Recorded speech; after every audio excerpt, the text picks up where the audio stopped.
ఇప్పుడు ఈ మనోళ్ళు ఆడిన ఆటకు ఈ బాధ చూడలేక పాకిస్తాన్లో ఇప్పటిదాకా ఎన్ని టీవీలు పలిగింటాయో తెలియదు. మన అభిషేక్ శర్మ అయితే వాళ్ళని నెత్తి వలగొట్టిరు. ఇంకా ఆడ వాళ్ళు ఏం వలగొట్టుకుంటారు, టీవీలు వలగొట్టుకుంటారు పక్కా అదైతే. ఇగో అభిషేక్ శర్మ జబర్దస్త్, అభిషేక్ శర్మ బాగానే ఆడిండు. ఇప్పుడైతే ఆడ పాకిస్తాన్లో బొచ్చ టీవీలు పలిగిపోయి ఉంటాయి.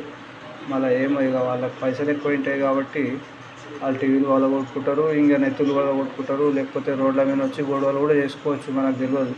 ఇక పాకిస్తాన్ క్రికెటర్లకు అయితే చుక్కలు చూపిస్తారు, నానా బూతులు తిడతారు. ఇక వాళ్ళని కుక్క కన్నా హీనం చూస్తారు పాకిస్తాన్ క్రికెటర్లను అయితే.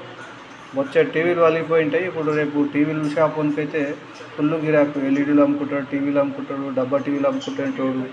అందరికీ రేపు గిరాకు అనమాట. పాకిస్తాన్ మ్యాచ్, ఇండియా మ్యాచ్ ఉంటే పాకిస్తాన్లో సంపాదించేది ఎవడంటే వాళ్ళే, టీవీల షాప్ వాళ్ళే.